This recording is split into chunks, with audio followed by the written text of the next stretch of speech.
The following is a production of DallasCowboys.com and the Dallas Cowboys Football Club. How about them Cowboys? Yeah! Go Cowboys! Blowing out of the backfield, exploding down the sideline.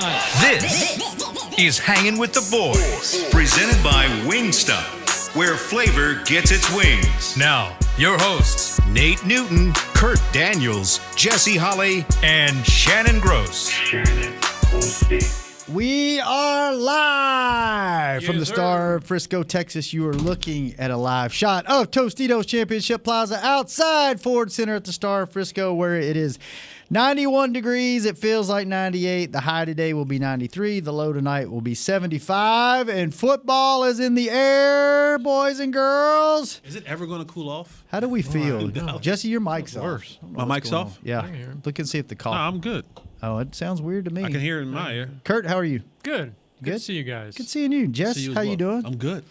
We're joined live from somewhere on the road. Nate Newton's calling in today. How you doing, Nate?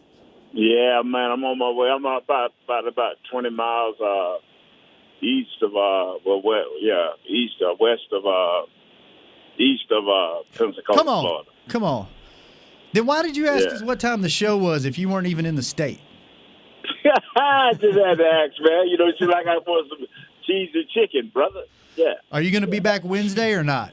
I'll be back Wednesday, man. I'll be ready to rock and roll. But I just had to shoot out of town. I had a little death in the family in Miami, so I had to ride down there because my cousin's mother, my best cousin's mother. So I had to get on there and make sure she was all right.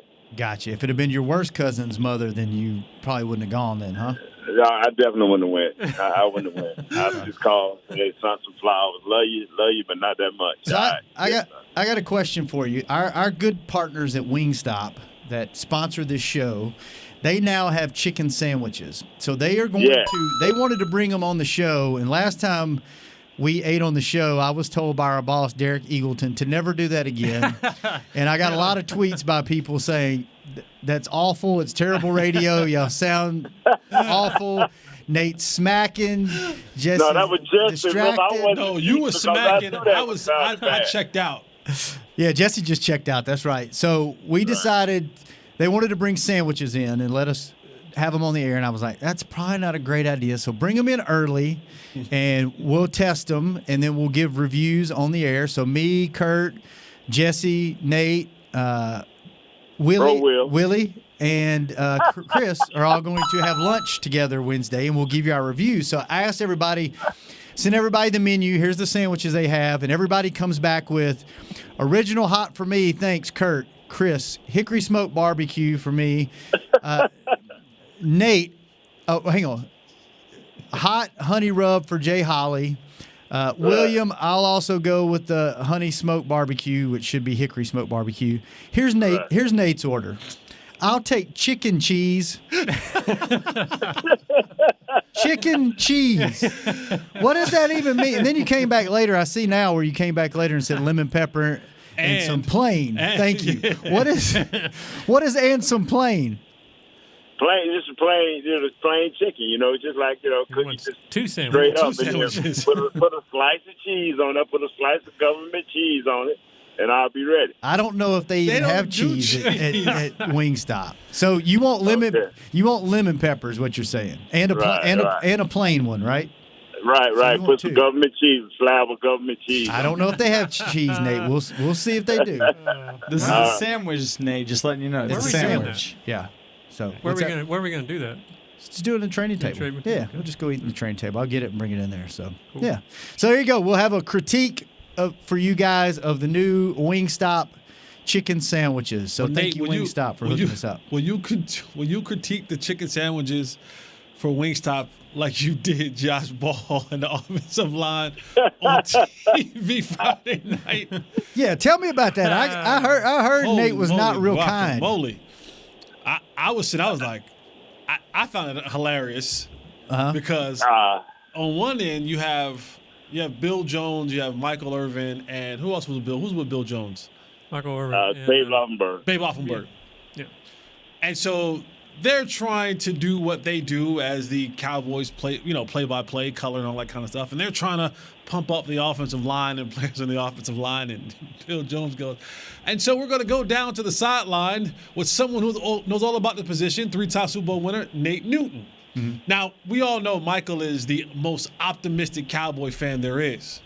And so they're talking about offensive line. They go, so Mike goes, big fella, how do you feel about the offensive line? And Nate going, no, they all bad. So Michael's like, no, we're not talking about collective. We know collectively they got to be together. We're talking about, individually sometimes you got to. Nate telling us, yeah, no, Michael. Like, you saying a lot, but you ain't saying nothing. They all bad. And Josh Ball, oh, man, he real bad. And Nate just went in on the offensive line, live on TV. Yeah, it was amazing. Nate, it was great. What about you, guy Terrence Steele? You like him, right? He didn't play. He didn't play. It was for the guys that were playing. Only guy that was dressed was Matt Forniak. I hope I'm pronouncing his name right. He was the only guy that that was there, and I think Connor McGovern got something at center. But I was telling them, you're looking at a bunch of guys that have not played together, and everybody keeps thinking it's an individual deal. And in some cases it is because you're trying to make a team. But as an offense, you can tell if an offensive line haven't played together. They're running games, they're running stunts, they're running blitzes. We ain't picking it up. We're not handling the one-on-ones. We're not handling the double teams. We're not handling the deuce blocks. None of this is working out well. So you're collectively, you're looking bad. Individually, you may make a block here. You may not make a block.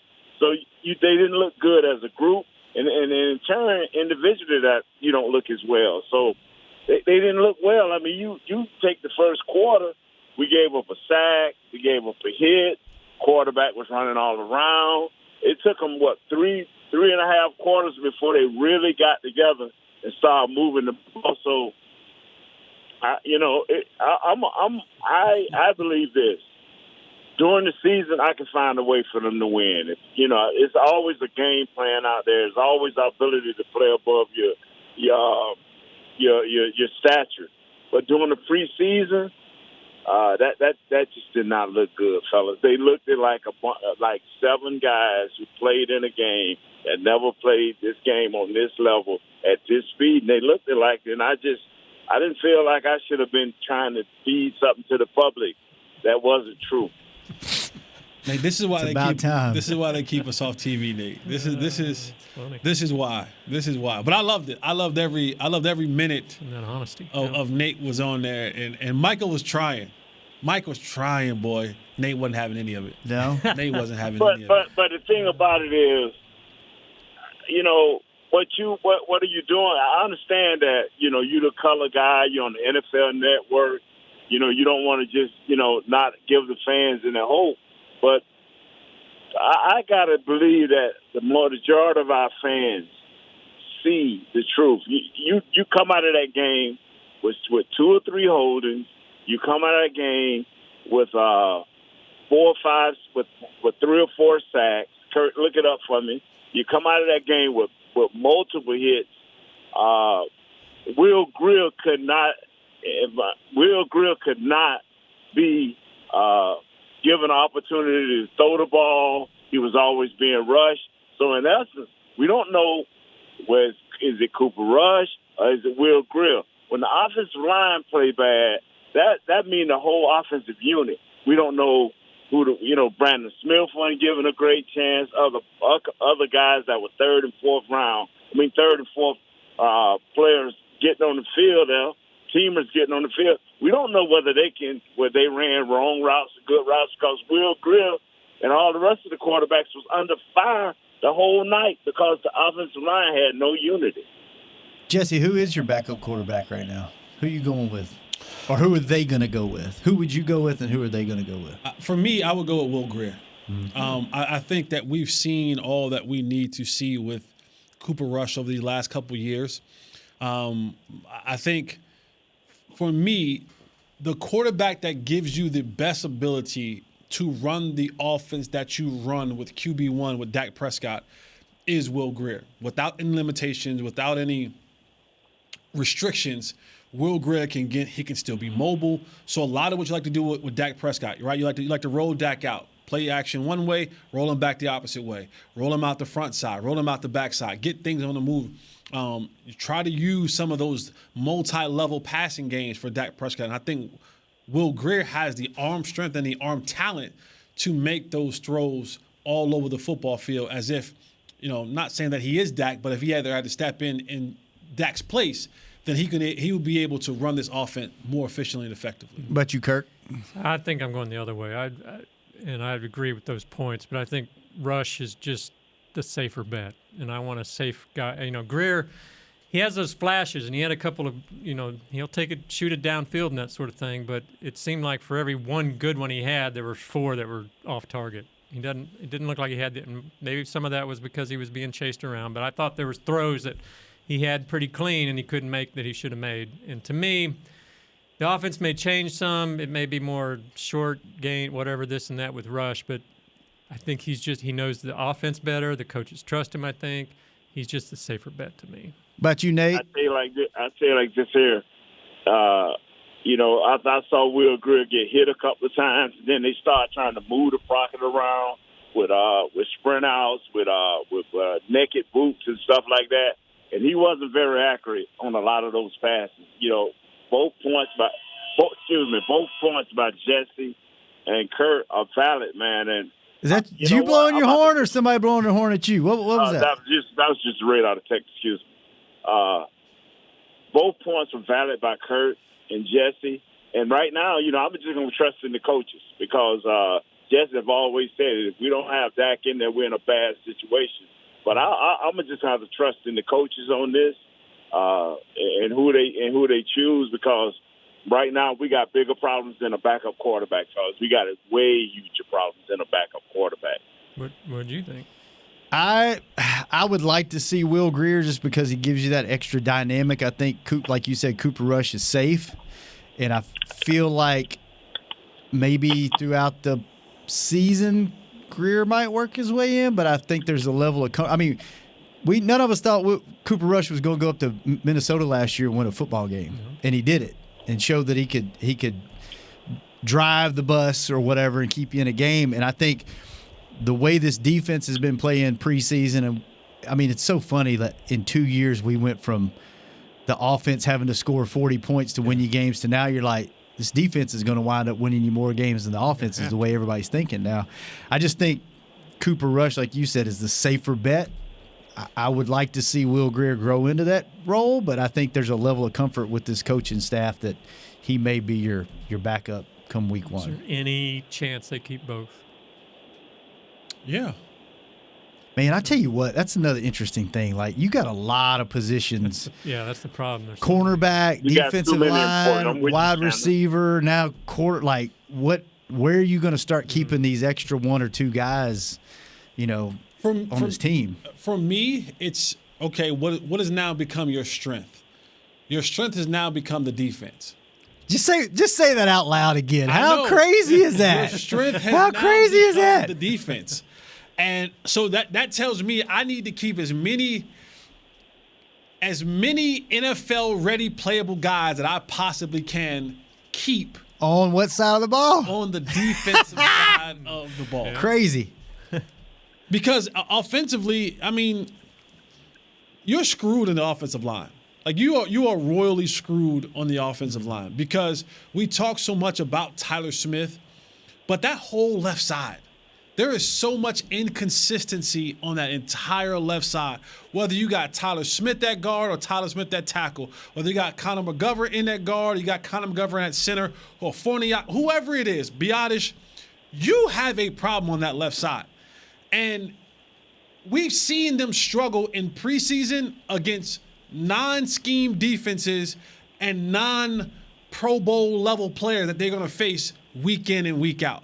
Like, you're going to have to deal with Vita Vea, and you're going to have to deal with guys like Devin White and who's the other Russian from Tampa Bay? I'm drawing a blank right now. But you're going to have to deal with them as well. Mm-hmm. And welcome to the NFL, young man.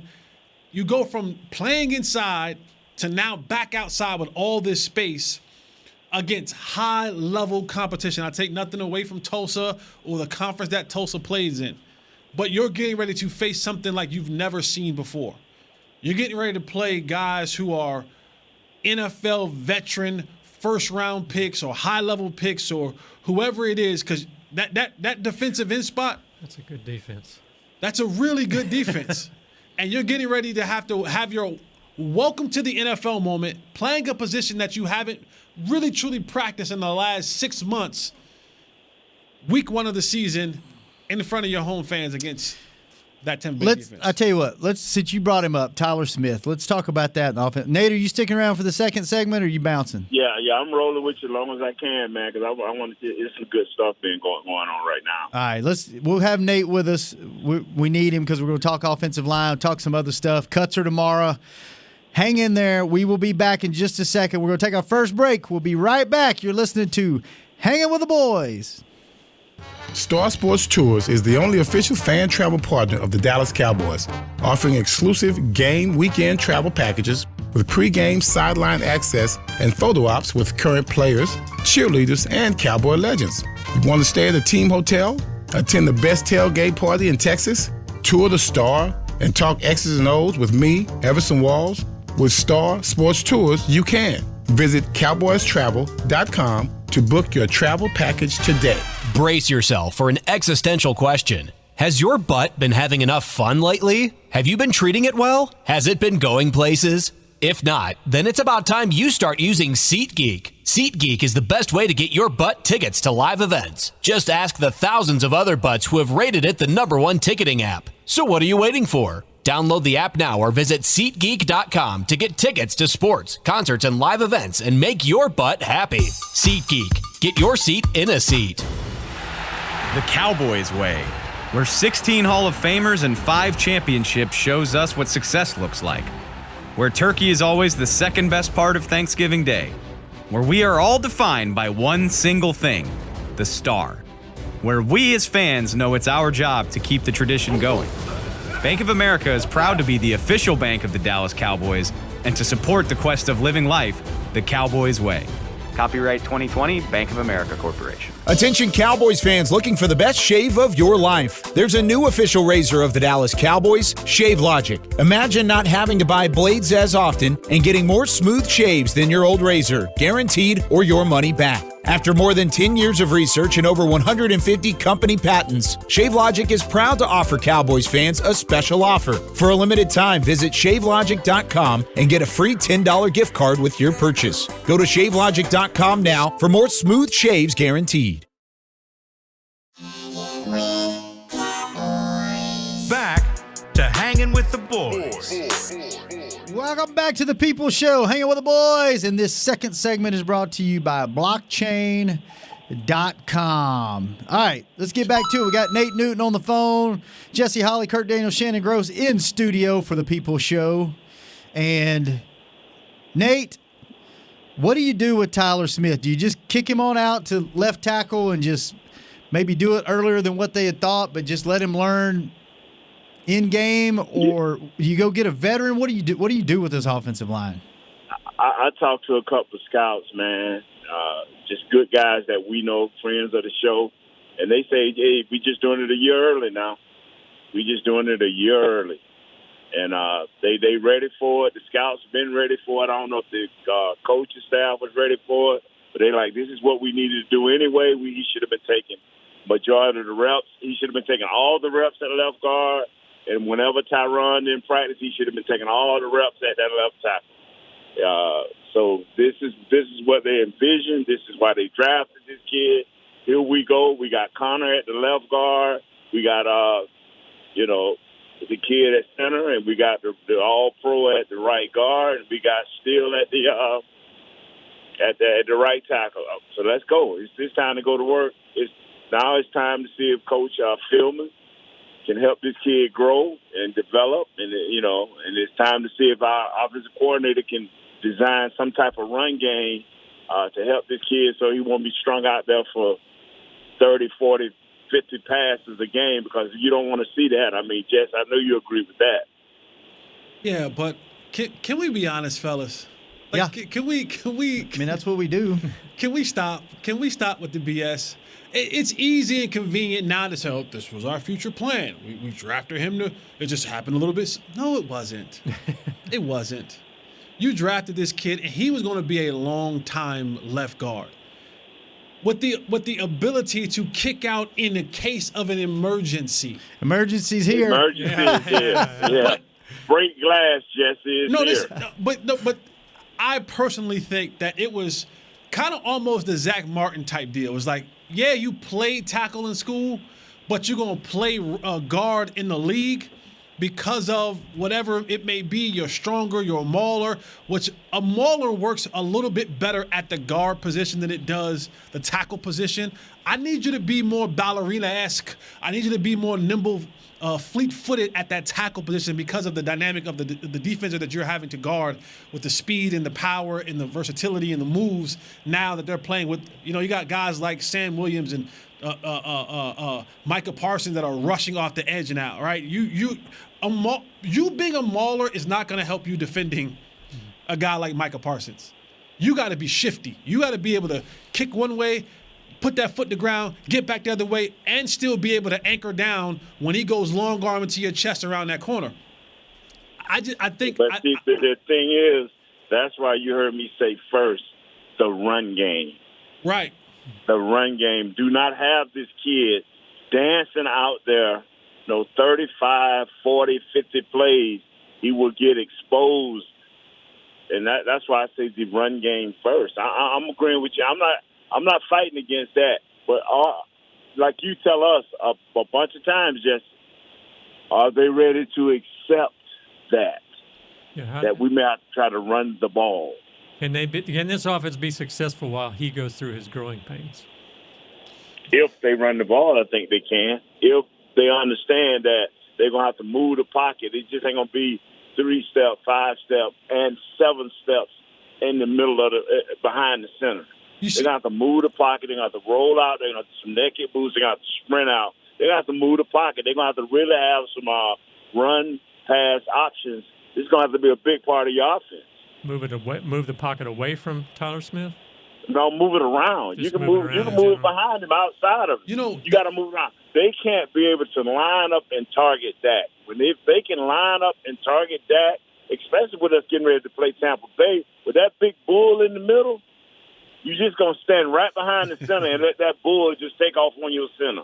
The Cowboys have found themselves in a not-so-perfect storm because the two things that you can't have, like we always talk about, how quick Tom Brady got the ball off when he was in New England, when they didn't have great offensive line and so on and so forth. Well, what Tom Brady had in most of those heydays was a guy like Wes Welker and a guy like Rob Gronkowski, who the ball was coming out so quick to those guys who were able to catch the ball at 6, 7, 8 yards and then make a guy miss and turn that into plus yardage. The Cowboys have found themselves in a situation where you don't have a very strong offensive line, right? You have a really, really good quarterback. He's not elite, and I'm willing to fight and argue with whoever wants to talk about is he elite or not. Let's do it. So you have a weak offensive line. You have a really, really good quarterback. And then outside of CeeDee Lamb, you have a bunch of question marks at receiver.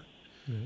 You don't have anything that's established enough that you can really, really hang your hat on. I know Schultz got franchise tagged, and he'll probably have a 100 catch season this year because he's going to be the guy closest to the line of scrimmage when Dak's trying to get the ball out. He's your quickly. number 2 receiver. He becomes essentially your number 2 receiver. Mm-hmm. And the not so perfect storm is that when you have, like, if you don't have a really A+ group of wide receivers, most in the league has a kind of a 1A, 1B, and then maybe a decent tight end. When you don't have that, then you're relying on your offensive line to give you just a tad bit more time for those receivers to develop down the field. Or if you had a really good elite set of pass catchers, your offensive line can be a little bit shaky because they're going to be so good at getting open, and now you can formulate routes that get them open quicker. You can get the ball to them, and they guys can go make plays. The Cowboys are deficient in both of those spots. That's the problem. Is now you have, again, outside of CeeDee Lamb, you got a huge deficiency in playmakers and experienced guys at the receiver or the pass catching position. And then your offensive line, at least on the left side, a ton of questions. So you being able to allow routes to develop downfield for big plays and splash plays, because defense are going to say this. Defense are going to say, hey, let's kick the ball out the back of the end zone and make them have to march the ball 75, 80 yards down the field. Because if they're not going to do it in large chunk plays, the likelihood of them making a mistake, nickel and diming, dinking and dunking down the field will happen more often. Say that 20 times. I know. We'll have them making a mistake, a holding penalty, right? And offsides, something to get them off schedule, off kilter, and then we'll rely on them having to punt the ball. And if we put them in a peculiar situation where they get down 10, 12, 14 points at any point in time in the football game, now they have to go to a position where, to Nate's point, they got to drop back and pass the ball 30 times a game. And now guys are going to pin their ear back and say, we're going to attack these guys, and they don't have the guys on the back end who, as of right now, may change. Football's fluid. It may change. But they don't have the guys right now from receiver 1 to receiver 4 that you're worried about going out there and making chunk plays against your defense. So they found themselves in a really, really, really unperfect storm or a not so good perfect storm with bad offensive line play and then kind of outside of CeeDee Lamb's subpar receiver pass catching play. Storm kind of self-created? Was it just bad roster management in the offseason? Yeah, because when you look at you let Lyle Collins go, and to me, for all intents and purposes, it was because of feelings, not because of productivity or something like that. It was more so we're upset at him, we're not happy with him, whether that be showing up out of shape or the weight or however that thing was situation, the lie on the drug test. Then you let Amari Cooper walk because you talked about cost and productivity and stuff like that, and now his deal looks like a great deal compared to what the new guys are getting in money.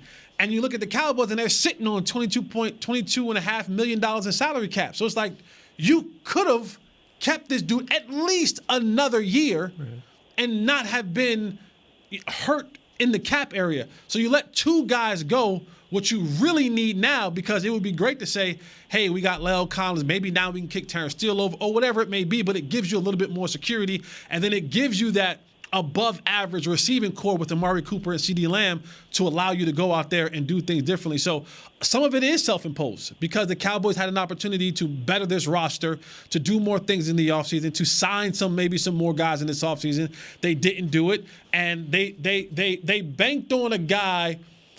They banked on a guy who in the last 5 to 7 years have shown you that he's not dependable. And I don't want to kick the back end of Tyron Smith. I'm not doing that at all. But the numbers show. Right. Since 2015, he has not played a full season.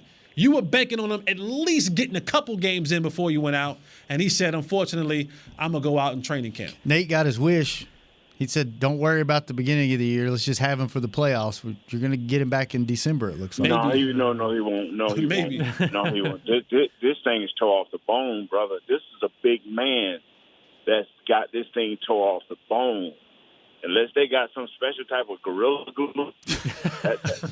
Man, he's 30. He's 30 plus years old. And is there a surgery for this? This is just a healing process, right? This is one of the things you got to just let heal. No, I think he had surgery Friday, right? He had to reattach it at least, I think. So. And then is this the healing process, right? So that's going to be the next couple months where he really can't do anything. Like, how can you even condition? December? Yeah. They're he saying come back in December and can play. That's gonna be a miracle, bro. Like even in the pool, they do the what they call the aquaponic type conditioning. Even still, you got to do something with that motion. Yeah. You can't do anything on this, but just let it heal for the next couple months before you can actually get back. And for a guy who's already walking around at 320 pounds to do nothing in 3 months. And then say, oh, he'll be back for the playoffs. Yeah. I mean, that's a stretch. That's a stretch. Kind of need your legs to do cardio. A little bit.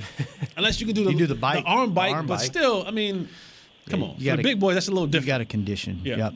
Nate, you going to stick around for the last segment? Yeah, I got y'all, man. We rolling. As long as it's clear and I don't disrupt your show, I'm good. No, you good. Sounds good, man. All right, we're going to take our last break. When we come back, more of Nate Newton on the road in Florida. More Kurt Daniels, more Jesse Holley, and as little of Shannon Gross as possible. Be right back on Hanging with the Boys. Brace yourself for an existential question. Has your butt been having enough fun lately? Have you been treating it well? Has it been going places? If not, then it's about time you start using SeatGeek. SeatGeek is the best way to get your butt tickets to live events. Just ask the thousands of other butts who have rated it the #1 ticketing app. So what are you waiting for? Download the app now or visit SeatGeek.com to get tickets to sports, concerts, and live events and make your butt happy. SeatGeek. Get your seat in a seat. Nobody protects you from mayhem like Allstate.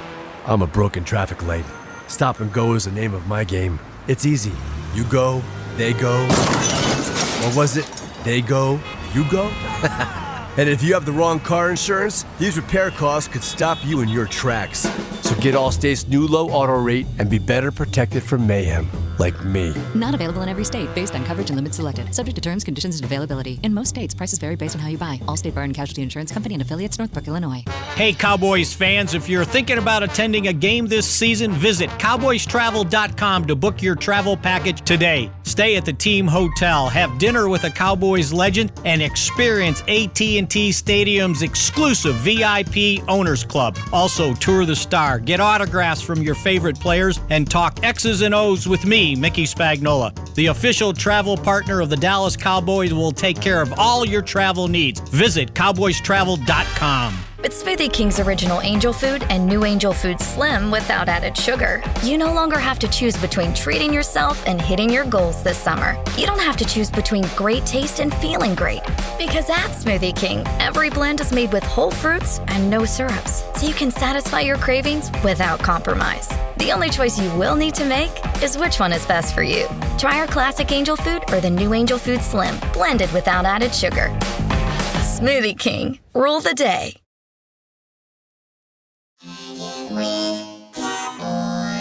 Back to Hanging with the Boys. Welcome back to the People Show, Hanging with the Boys, sponsored by Wingstop, where flavor gets its wings. And D-Day is tomorrow, fellas. Some dreams will be crushed. Jesse Holley's been there before. Some dreams will go somewhere else to flourish. Some dreams will go somewhere else to die. But tomorrow is final cut day. And what's that day like? I mean, you guys, Nate, you and Jesse have both been through being on the bubble, not knowing if you're going to have to, if you're renting or buying. Like, what the mental part of that? What's it like?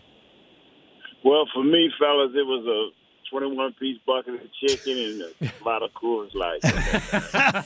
I know we're a Miller Lite corporation. Yeah, that's what it was for Big News. But nah, man, it's hard times, man, because especially a couple of guys that's going to get released, but they've been equal to or better than guys that are making the team. And that's what hurt. But the coaches don't deal off potential. They deal off performance. So a lot of these young guys, they're going to have potential, but they didn't perform well enough to make the team. Yeah, my first year here in Dallas, I was just so happy to get on the practice squad. I was so happy. Like, after that Minnesota game and the punt return, all that kind of stuff, and Jerry kind of come to me after the game and was saying, like, he's never seen that play before in his life. I was just like, you saying I got a chance. Did you think you were going to make it? The team? Yeah. No. My first year? No. Yeah. By that time, I understood the business, and I was just like, I'm looking around. I'm like, 1, 2, 3, 4. He makes how much? He makes how much? So it wasn't a talent thing. It was more the financial. It was a financial thing. Yeah. It was a financial thing, and I had such a late start. Mm-hmm. Remember, because I didn't get here until training camp. Like, I didn't have anything prior to. The next year, I was ready then. Mm-hmm. The next year, I was like, I'm battling now. Now I know that I got an opportunity to go out there and get it. But it's still nerve-wracking. It's super nerve-wracking because there's so many unpredictables. And I remember, in fact, my third year, the season had just started, and there were talks going around, and this was like really the beginning of Twitter. So you're looking at Twitter, and you see like guys like Clarence Hill and Calvin Watkins and John Jock Taylor and all those guys, and they're talking about the Cowboys are going to release somebody because they got to bring somebody else in. And my name kept getting floated around in that. And I remember sitting in the hot tub with Brady James, and he's just like, "You good, man?" I'm just like, I'm like, "Yeah, BJ, I'm good." I mean, like, if I've put in the work. If they're going to cut me, they're going to cut me. I understand the business of this thing now. I think I'll be able to bounce back on my feet somewhere else. And they ended up cutting Tashard Choice. And I was just like, and that's one of my best friends. And I was like, you don't want anybody to get cut, but you always like, better him than me. Better him than me. So I'm like, shoot, he was drafted in the 3rd round. He got some money saved up. But it's super nerve-wracking, man. And I told you guys when we walked in there, I started practicing now, and it's like there's a bunch of guys. There's 20-something guys, 30-something guys out there practicing right now who will not be here or will get cut. And half of those numbers won't be here at all. That's like knowing you're going to fire somebody and making them come to work. Letting them work their shift that day just to cover you. And then there's nothing that you can do outside today that's going to change the mind. Like you can't all of a sudden have this great practice. Amazing practice. And all of a sudden, they're like, you know what? But in your mind, you're saying, because guess who's out there? Steven's out there. Yeah. Will McClay's out there. Todd Williams is out there. There's a bunch of guys out there that's still watching. So maybe you can do something to be like, what is my last impression? What's the process like? Is it the coaches McCarthy brings him in, talk to him, or is it one of the scouting guys? And how does that? No, they put the Turk on you. You're just gone. The Turk walk up to you. Who's the Turk now? Is it McKay? I don't know who the Turk. It was Bruce. It was Bruce. It was Bruce Mays when I was there. Yeah, a long time. I think it's Jason McKay now. Is it? I think so. Yeah. Sure. Oof. Yeah. Bruce came and got you. And bring your book. Yeah, bring your book. I guess it'd be your iPad. Your iPad now. There was no goodbye meeting once Bruce or whoever the Turk gets you. You're gone. It was. Now you go down to the coach's office and head coach. They talk to you a little bit. Head coach or position coach? Head coach. Head coach. Yeah, head coach. If you're a really really big money guy, you go down to see big boss. Jerry. You go see Jerry. All the rest of us go see the head coach. But if you worth something, you go see Mr. Jones, and then. They give you that old speech of, hey, man, we really appreciate your service. It's a really tough decision. And of course, I am still a little bit bitter how I left when Jason Garrett said he wished he had 53 like me. Mm-hmm. I'm like, you got one. Keep the one you got. Like, I wish we had 53 like you. I'm like, cool. Was he telling you 53 you would equal one full-time play? Like I don't know. But he was just saying, like, your your attitude, the way you come to practice and all that kind of thing. Like, man, I would love to have 53 with an attitude like yours. And I'm like, but you got one. Like, keep the one around. I'm infectious, man. Yeah, and he was like, yeah, nah, we're out of here. You're out of here. God bless Miss Marilyn. When she was around, it was like, Miss Marilyn will give you a call and let you know what your flight is. I'm like, no, I live here now, but I appreciate it. I don't need I'll get my stuff. Yeah. Nate, who's one guy that you think is going to make the squad that might be a dark horse? It's been Marquise Bell for me all year. I don't talk about it because I don't want to jinx him. You go to talking about it. He got a little tip ball. That was the guy, man, because we got so many safeties. It's one thing to love a guy and to know that he's deserving.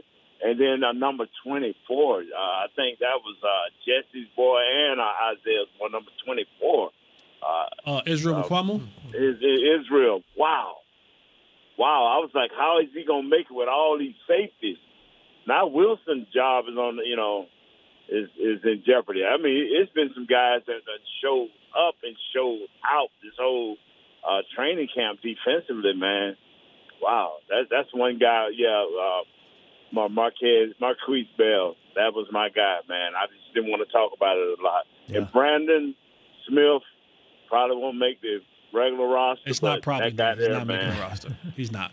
But I became a fan of Bell, and I know Nate became a fan of Bell. He went to FAMU. By the way, you lost on Saturday night too to UNC. Right. You guys, but I became a fan of Marquise Bell not because he went to FAMU. I realized he's a Jersey boy.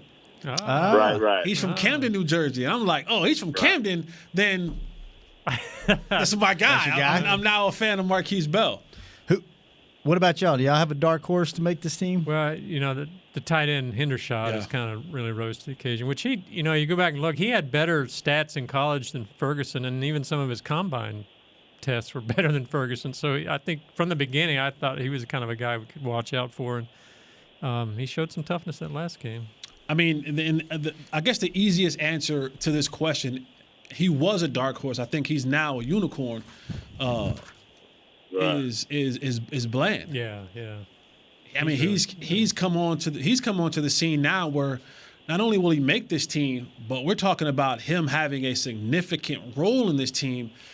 And now when you look at Kelvin Joseph going out of the game with a concussion, what happens now? Is he practicing this week? And these are the times, believe it or not. Jay Lou now got the hamstring. The hamstring with Jay Lou, the concussion with Kelvin Joseph. Right. When you start talking about the reps and you start talking about missing time, these are the moments where sometimes you get Wally pipped. Yeah. Is where you go out with injury and then a guy comes in behind you and he's the new and exciting toy.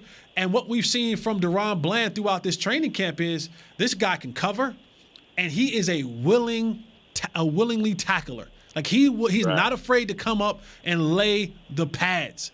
And so now every practice that you don't practice, he's getting those reps. And the more that he shines and the more that he makes plays and the more that he continues to be a positive for these coaches to see during the season, guess what? You get into a game and they'll go, hey, Bland will tackle. Yeah. Bland can cover the slot, he can cover outside. Now all of a sudden, the more time you miss and the more time he's getting, the more favorites he begin to gain throughout the coaching staff. You come back now all of a sudden and your reps don't look the same as they were when you left. And, I know Jay Lou is a favorite, and I know that Kelvin Joseph is the guy who's on the outside looking in. Yeah. So you can go from being ahead when you went out with an injury and come back and be standing there on the sideline with your arms folded looking for Twizzlers on the sideline because you're not getting no playing time. Boss man fat. Yeah, boss man got going. On the reverse side of that, are any veterans you think might wind up getting cut? D-line, bro. It's gonna be crying on that D-line. It's crying on that D-line. Watkins, Basham. Those guys might be. That's going to be the position to watch. I mean, receiver, but you got a bunch of young guys there, so you didn't expect all of them to make it. But there's probably going to be some names pop up on D-line that you're like, wow, I didn't. There's going to be a lot of guys, I think, this year more than any year that I remember. There's going to be a lot of guys that wind up going to other teams and making rosters. I don't remember them having to make this many difficult decisions in so many different positions. Tristan Hill How might about be that a guy. Malik Davis, man? What do y'all think about that Malik Davis, man, that everybody keeps talking about? You think he got Dottle? Did he get? That's going to be tough. Yeah. That's going to be tough. Dottle didn't play Friday, right? He was banged up. I like them both. I don't know why why is it this fear that all of a sudden if you have to put Malik on waivers that he's not going to make it back? Yeah. Like, I don't understand that part. Like, I think he'll make it back to the practice squad. Like, I don't think he's a good enough back where people are like waiting for him. Right. And it may happen. I'm not saying that it can't happen, but like there's this outcry, this fear. Like, if he goes on waivers, he won't come back. I don't think he's that good of a back where he's going to, like, someone sitting at home waiting for him to go on the waiver wire to scoop him up. I think the nod's going to go to Dowdle, and then you bring back Malik Davis on the practice squad. Yeah. You know who my dark horse is? Who's that? Do that. Maher. Oh, yeah? Dark horse to get to make the team. Yeah. Yeah. I mean, they don't have any other kickers. They don't. I mean, there's going to be a bunch of them that get cut on tomorrow. Much else on but the I don't street. know if there's anybody that at least you have history with this guy. I mean, yeah, he missed a 61-yarder, but I mean, he other than that, he hadn't missed, has he? Preseason? So. He ain't missed a 24-yarder. Right. So like I think Tristan Hill's a guy that you have to look at. That might not make this squad. I know he's had a good training camp and had a good preseason, but he's also had a little too late. Too late, too sorry. They got to use some of the D-line guys for trades, don't they? I mean, why just release them? Why can't get something for them? Wouldn't That's what they beating them. They beating the phones down today. I'm telling you, because they need the offensive line. Yeah, but if you're calling, a team trying to do a trade, they're like, well, if you're trying to trade him, you're probably going to release him. Yeah. So we'll wait. And that's the other part of it too. Everybody in all 31 other teams know how bad you need an offensive lineman. So the price just went time and a half. Yesterday's price is not today's price. Yeah, I guess I'm just hoping they can call New England or whoever and say, hey, we'll give you this, we'll give you Watkins. If we release him, then, the Jets might pick him up. You know, so that, I know we got to go, but let me say this. Do you think, and maybe I'm just bugging, but do you think that there's teams in the league that are like, you know what? We don't even like you as an organization to want to do business with you. Are there teams out there that say that? Like, we don't want to help you get better. So despite what we need, and I'm not talking about New York or Philadelphia or Washington. I'm talking about around the league in general. They'll go, nah, we're not going to do the deal with you. And then you're like, wait, we wanted that guy and we gave you a better deal, and you went over there and did a deal over there? Oh, I'm sure there's feelings involved around the league. Yeah. I'm sure there's. Yeah. Like, screw you, Jerry. Yeah, I'm sure. Right. I'm sure. All right, guys, we got to go. Yes, Kurt, sir. good seeing you, man. Good seeing you. Jesse, good seeing you. Nate, be safe.